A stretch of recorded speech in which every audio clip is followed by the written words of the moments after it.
Welcome to the pocket. My name is Scooter, here to give you my week 6 reaction to the Giants' Sunday night football loss to the Cincinnati Bengals 17-7 at home. The Giants fall to 2-4 on the season. The defense looked really good in this game against this very elite Bengals offense. However, the offense, despite moving the ball on a couple drives, just stalled out on pretty much every drive except for the ones that ended in an interception or a missed field goal. Only one drive that we scored on. We did score a touchdown, but wasn't enough to win the game. Brian Dable said it best himself. It's tough to win a game when you only score 7 points. He himself was aggressive going for it before and after the missed field goal on multiple fourth downs, but this game just didn't bounce our way. So let's get into the details of what happened on each drive, and then we'll talk about the key plays that, you know, contributed to the outcome of this game, the key players that positively or negatively impacted this game, with the ones I mentioned in the last video, and then we'll talk about the upcoming Giants schedule. So, for the first drive, the Bengals are in a 3rd and 18 after a Brian Burns sack. So this is looking like a good start for the Giants defense. But then it looks like the Giants lined up in man coverage. The Bengals have 3 wide receivers to the left and just Chase to the right. He ends up running a short drag route across the field, which cleared out the last defender in the second level. And with no man accounting for Joe Burrow as sort of a QB spy or in zone coverage or anything, he had nothing but green grass on the right side. He's a smart quarterback. He recognized that, thinking he was just going to get the first down, but realizing he had room to score. And he did, running 48 yards up the sideline for a touchdown. So that was a disappointing way for that drive to finish off for the Giants defense. We get the ball and we couldn't convert on our first drive with just 4 plays and then a punt. Luckily, the Bengals went 3 and out on the next drive and the Giants get the ball back. So we drive 53 yards down the field and the offense is looking pretty good, sort of similar to what we did against Seattle, getting things going with Slayton, Wandale, and Theo Johnson, mixing in some runs with Tracy, and we get down to the red zone. Now, this was probably the worst play by the offense and Daniel Jones specifically. I think it was a play action pass, but he had Tracy wide open in the flat, but he's looking down the middle, maybe trying to get a first down or throw a touchdown. And BJ Hill is applying pressure in his face. He panics. He tries to get the ball off. Probably should have just taken a sack if he wasn't going to throw it to Tracy. Ball gets popped up in the air, hit as he throws, and it's intercepted. So we miss out on at least 3 points right there. So that was very disappointing by the offense and by Daniel Jones specifically to not get points out of that drive. The next drive, the Bengals have a 7-play drive that only goes for 21 yards, and then they punt, and then the Giants get the ball back. We only have a 4-play, 15-yard drive. Andrew Thomas allowed a sack against Trey Hendrickson, someone I highlighted going into this game, as it'd be a key matchup, leaving him one-on-one with Andrew Thomas. And it's 3rd and long, and Daniel Jones, evades the rush and scrambles to the left side, and he's got Wandale on what looked like a 12-yard crosser, who had quite a bit of separation. Jones with a little bit of pressure in his face from, I believe it was BJ Hill once again, the former Giant, and he misses him just barely, maybe by a half a yard. Wandale laid out for it, tried to catch it, and couldn't make it happen, so we had to punt. Bengals get the ball back and go 3 and out once again, and you're thinking, wow, this Giants defense is looking pretty good so far, and they were. They were doing a good job. You know what the problem was? Giants get the ball back. 7-play, 28-yard drive that results in a punt. Why? Because Daniel Jones missed a barely open Darius Slayton on a double move. Now, obviously, there were other reasons this drive did not continue, but that was probably the biggest missed opportunity on this drive, was Slayton not being hit deep by Daniel Jones. Now, it would have been a contested catch. I mean, the corner was almost in his back pocket and probably would have had some, closing speed, but Daniel Jones put it too far in front of him. At least it wasn't picked off, right? But you got to hit on some of these deep balls if you're going to, score points. You can't just dink and dunk your way down the field, or else they're just going to play backed off. Bengals get the ball back, and they have a 5-play, 33-yard drive that's looking pretty good until 1 3rd down, where Joe Burrow throws a pass to Jamar Chase, who's got separation over the middle, but he just dropped it. Looked like he was looking to turn upfield before he caught the ball, so the Giants get bailed out there. Giants get the ball back, and they're pretty close to their own end zone. And we run an RPO, and we hit Slayton on a slant, who's got space, and he makes his way to the sideline and goes up for about 60 yards. Looked like it almost could have been a touchdown. Shades of Odell Beckham. What happened?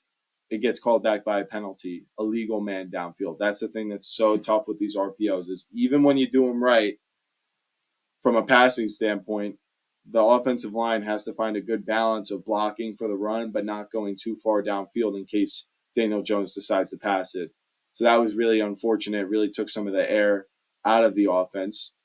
And then on the following play, Jones throws a fade to Hyatt down the left sideline. And to me, I don't know. You guys can tell me what you think, but it just kind of looked like Hyatt gave up. He stopped sprinting, stopped chasing the ball, almost looked like he was looking around, like he wasn't expecting it. And that was just really disappointing on both ends from Daniel Jones, like maybe the throw was a little far, and from Hyatt, from just seemingly giving up on the play. Someone you would think would be desperate to make a play, someone who would chase down every overthrow, dive for every missed pass. I mean, it was just disappointing to see that from Hyatt. And then the Bengals get the ball back, and you're thinking, oh no, it's 7-0.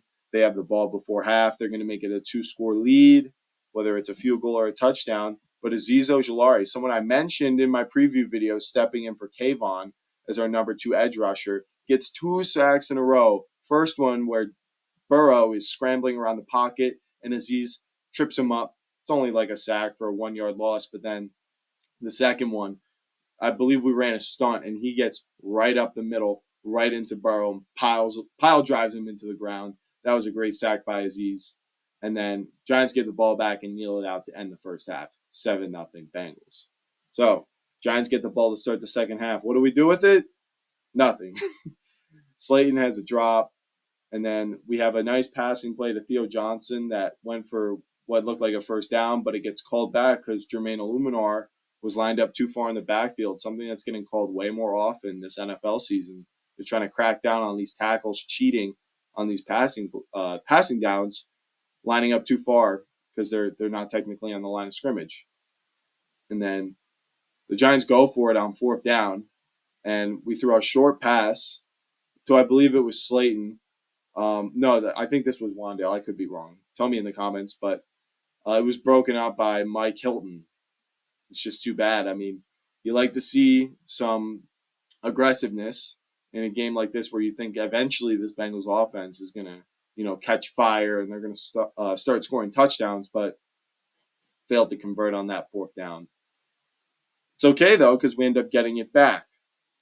On the following Bengals drive, they hand it off to Zach Moss, and Azeez Ojulari crashes down from the end position, puts his helmet right on the football, and forces a fumble that was recovered by McFadden. I would be really interested to see how many fumbles Micah McFadden has recovered over his career on the Giants, because I feel like every season he's got like 2 or 3 or even 4 fumble recoveries. So he's always all over the ball. I love what we've seen from Micah McFadden over this season and last season. So this put us back into a position to tie the game, which we did end up doing. We have a nice 16-play drive, 79 yards. Tracy gets, the Giants pretty much all the way down the field. He has 2 first downs. We're in the red zone, and Daniel Jones throws it up to Slayton, who gets PI'd, and we get the ball at the 1, and we run it in with Tracy. We burn almost 7 minutes off the clock, and we tie up the game 7-7. This is sort of what we wanted to see, not such a low-scoring, offense, but at least we tied the game, and we're chewing up the clock. We're keeping it away from their best asset, their offense and their quarterback.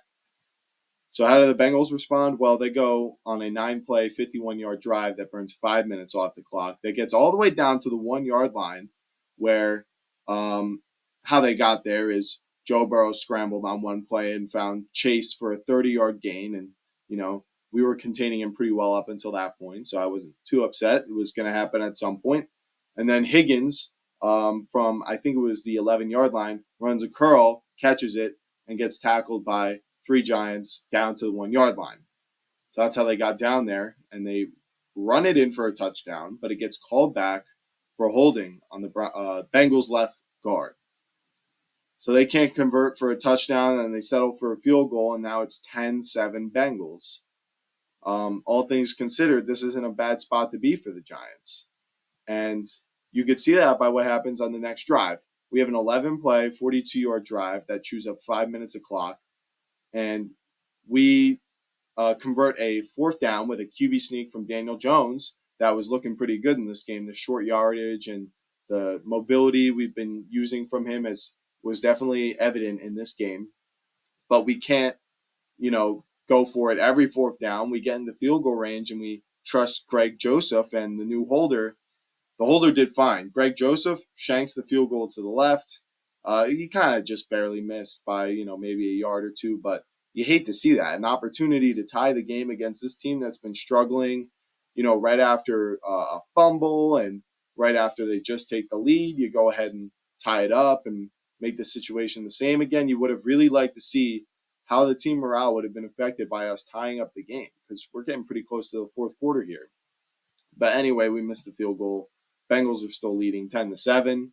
And then they put together just a 5-play, 14-yard drive that gets ended by a Brian Burns TNT stunt. That is when the tackle goes towards the outside rush lane, and then the end loops back inside. This is to confuse the offensive line and create an opening for either or to get to the quarterback, and Burns did, who hit Burrow very hard but did not draw a roughing the passer call. The pass was incomplete, so they punt. With 8 minutes to go, Giants get the ball back down 3. We have a 10-play, 53-yard drive. We threw a deep incomplete pass to Hyatt. I think on that play, he was being held. You could see him reaching out. The ball was just about in reach. He's got long arms, but his other arm was held back. He couldn't get it there. And why? Because the corner was grabbing his arm and restricting him from getting there. So it really should have been a PI, but it is what it is. The Giants get into a 3rd-and-2 situation. We elect to run it with Tracy, who slipped, unfortunately, probably has one bad play in the game, putting us in 4th-and-3. We have the option to go for it or kick a 53-yarder. Based off of what happened, Dable decides to go for it. Slayton was on a short crossing route that was past the sticks, and DJ's just kind of staring him down and throws it to him, and it's broken up. Now, he was contacted, and it seemed like there was a potential pass interference there, but it was an incomplete pass nonetheless. So the Bengals get the ball back with 3 minutes to go, and they're up 3, and this is just not a great situation to be in, right? You got a top 3 quarterback with a lead, 3 minutes left in the fourth quarter. They're probably going to close it out. So we almost ended up proving that wrong. We get them into a 3rd-and-12 situation. We did a great job of stuffing the run. Brian Burns, I believe, on that drive had 2 TFLs, but Joe Burrow scrambles on that 3rd down, scrambles to the left, creating plenty of time for his wide receivers to create separation, and finds Yosivas, who breaks back towards the sideline as he was going deep, who beat Jason Pinnock in the scramble drill, and that was a killer, converting a 3rd-and-12. So they have a drive going, and you're thinking, all right, they're pretty much going to, run out the clock here. But Chase Brown fumbles, and I was, oh my God, we're going to get the ball back. We're going to score. This is going to be an amazing win. But we failed to recover the fumble. And that essentially was our last opportunity. Chase Brown proceeded to have a long touchdown run, extending the lead to 17-7 Bengals. Not mathematically impossible to win, so I'll talk about the rest. The Giants drive into field goal range, and with 55 seconds left, we say, okay, that's enough time. We could try to get an onside kick. Let's kick a field goal. And Greg Joseph misses again. Why couldn't we at least make one of these field goals, right, to at least tie up the game before or give us an opportunity to at least hope for an onside kick? Really disappointing performance from Greg Joseph, and that's all she wrote. So to quickly more summarize the key plays in the game, that long Burrow touchdown run, the red zone interception by Danny Dimes, missing Wandale on that 3rd and long on that deep crosser that would have extended that drive. Slayton's big play called back by the Andrew Thomas penalty.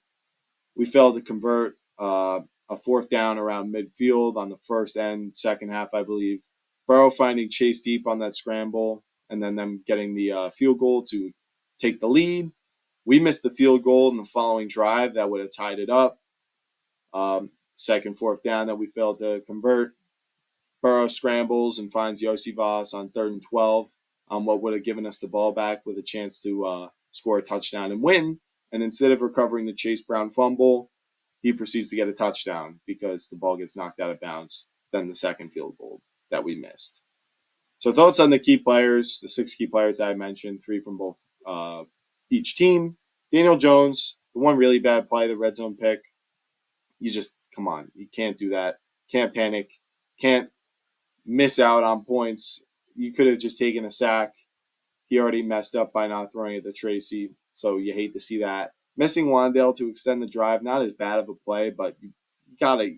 If you're a starting NFL quarterback, you're getting $40 million.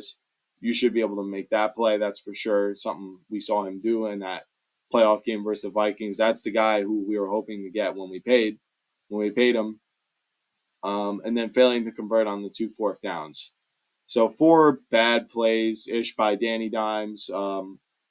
Those 2 fourth downs, you can argue whether he should have ran or because nobody had separation, he should have thrown a better ball. Whatever it is, he had a part to play in not converting those fourth downs. He did have over 250 yards, including his, I believe it was 54 rushing yards, but his completion percentage was too low. So his rushing was useful, but in the end of the day, nothing he was doing was putting us in position to score more than one touchdown. Tyrone Tracy, someone I listed, he wasn't very efficient on the ground, but it just seemed like he was getting lots of first downs. He was great through the air. I believe he had 6 catches and was tied for the Giants' leading receiver. And like I said, he converted first downs when it mattered, got the touchdown. Good for him. He played a good game. Dexter Lawrence, it seemed like they really did prioritize stopping him and double teaming him and neutralizing him. He did have 1 sack, but for the most part, it seemed like he wasn't wrecking the game. They were allowing Aziz, Burns, and the other players on the defensive line and other blitzers to mess up their day. I guess you'd rather have it be them than Dexter Lawrence. Cam Taylor-Britt played well, although I do think the Bengals secondary was getting away with quite a bit of holding and pass interference in this game. It is what it is. I don't like complaining about the refs, so I'll just say he played well, but I do think he got away with a few. And then Trey Hendrickson, yeah, he got 2 sacks and 4 pressures. He was a problem in this game. We'll talk about the matchup with Andrew Thomas and what my thoughts were more on that towards the end of the video. Other key players, Greg Joseph missing 2 field goals inside of 50 yards. Come on, I guess Gano is probably better than him, but you're an NFL kicker too. You should be able to make kicks within 50 yards, especially at least one of them, even if one of them was just for mathematical hope at tying the game. Eventually tying the game. Jalen Hyatt, he had a few bad breaks. Like I said, I thought he got held on one of those deep balls, but the other one where he seemingly gave up. There was a play on, I think it was a 3rd down, where I think he got a holding or he got PI'd, but you'd really like to see him come back to the ball and catch it because even if you're short of the sticks, you're in a good position to go for it on 4th down. So I know he said he added weight this offseason to try to be bigger, worked on his short and intermediate route running. But I really question his instincts outside of tracking deep balls and maybe high pointing some deep balls. I'm just not sure he's got the instincts to be a well-rounded wide receiver that can be on the field every play. Maybe he's a good deep threat for us, but right now it's not working. And then Andrew Thomas, I believe he's getting an MRI on his foot currently. So this is something to monitor. Is Andrew Thomas going to miss a couple weeks for us? I really hope not, because outside of Malik Neighbors, he's the most important player on this offense, so it would really stink not to have him. Surprising players for the Giants, Azeez Ojulari. I called it. Without Kayvon, not too big of a deal because Azeez is a productive, talented player. He stepped up big time, almost had 3 sacks. He did finish with 2 and a forced fumble on a separate play, so he was all over the field, and he might earn a nice depth extension or might even continue to be the starter if Kayvon doesn't seem to prove that he's better than Azeez. Micah McFadden continues to play well. It's just always around the ball. I feel like you can count on him. Great linebacking duo we have with him and Bobby O. So you love to see him. And then the whole secondary. I was upset about some of the long third down conversions, but those aren't really their fault if the pass rush is allowing Burrow to scramble and extend the play because you can only cover for so long, right? Just like Burrow can only scramble for so long. You just got to get to him first before he can release the ball and to somebody who created separation. So they played well against another monster cast of weapons in Chase and Higgins, Yossi Voss, and I think it's a rookie tight end, Eric All, Iowa tight ends. Look out for him. Maybe in your dynasty or fantasy football leagues, if you're looking for a sleeper tight end, look at Eric All. And then the defense, like I said, they just played amazing as a whole and gave us a real chance to win this game. And the offense is just so close to putting these drives together and finishing. But I feel like our luck without Malik Neighbors ran out this week. We pulled it off against Seattle. Maybe they weren't sure what to expect, and their defense had a lot of injuries. But a week of film to look at what we were doing, make some adjustments based off of what they were poor at on defense. And at the end of the day, I just think DJ also just needs to make the plays that Burrow has been making if he wants to prove that he's the starter here and the franchise quarterback. Burrow's ability to convert those third and longs by extending the plays was the difference in this game. Daniel Jones didn't convert them, Burrow did. That can be the difference of 10 points, right? Because if you're extending a drive, you can end up with a field goal. One of those plays could break for a touchdown. You don't know if Wandale was going to break 2 tackles or not, or what was going to happen for the rest of the drive. So Daniel Jones needs to play better. Again, we were home in prime time. Shouldn't matter at all. And then special teams, we just got to get this right. I don't know what to say to the management of the team or whatever we got to do. We just got to get this right. It worked for us last week in our favor on the blocking end, but all we got as special teams this week was an extra point and 2 missed field goals. So that was very disappointing. Now for the coaching, I have no questions about either side of the ball. They're the reason that we're playing so well, along getting the most out of our talent on defense and making the most out of what we have to work with on offense. And Dable had some cojones. He had some balls calling these fourth down plays, trying to go for it and stay ahead of this Bengals offense. And it almost worked, right? We were almost there a couple times. We really could have won this game if a couple of those broke our way. And then, of course, Bowen did very, very well containing Joe Burrow in this offense. So 2-4 isn't disastrous. I really think we should have won this game, but oh well. Let's talk about the upcoming schedule. Next, we got Philly at home. They did come off a win. They're healthy now. Lane Johnson, Devontae Smith, A.J. Brown are back. But there's still a lot of questions about their defense and their ability to tackle and cover in the back end. And then their offense, pretty much being just kind of big play dependent, right? With A.J. Brown, Devontae Smith, Jalen Hurts causing quite a bit of turnovers. Maybe that's going to change now that he's got his star players back. But we'll see. I think if we are at full strength, we've got a good chance to upset Philadelphia at home. And the following week, we have Pittsburgh. They lost to Dallas. I think they're a similar caliber team to us. Probably going to be a really low-scoring game, but I would hope that Daniel Jones can outplay Justin Fields in that game, especially because it's on the road. I think we actually have a pretty good chance to win because it's not a home game. And then we have home versus Washington. I don't know. Were we playing better when we were away, and we're going to get beat by worse? But I personally think we have a good opportunity to beat the Commanders. Right? I think the NFC East is very, very close in levels of competition this year, and that's going to be a big part of us. Getting back to 500 is winning a game like this, home versus Washington, and then at Carolina, which is really at Germany. That's got to be a win, right? And then home versus Tampa. Probably going to be a good game. They're probably better than we are currently, but their defense has seemingly struggled recently and just seemingly inconsistent as a team. So maybe we can pull out a win there. And then at Dallas, who just got absolutely destroyed. They're suffering from injuries on defense.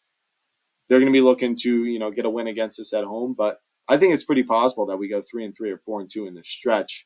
I think Carolina's a win. I think Pittsburgh is a win. And then you steal one against Tampa, Dallas, Washington, or Philly. And if you can steal 2 of those, then you're back to 500. So I know Brian Dable said day to day, and we got to hear what the doctors say, but it looks like Malik Neighbors really should make his return this week at home versus the Eagles. If we play like this with Neighbors back and Andrew Thomas is healthy, I think this game coming up is going to be a coin flip. But I'll have a video talking about that later on this week, previewing my extended thoughts on that game. And other than that, that's it for this video. So if you made it this far, thank you so much for watching. I know this is a bit of a longer one. I'm trying to put a little bit more substance in these videos.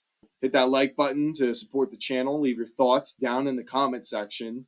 And if you're not subscribed already, please subscribe to the channel. We're getting pretty close to 75 subs, and that means we're really close to 100 subscribers, which would be an amazing milestone to hit.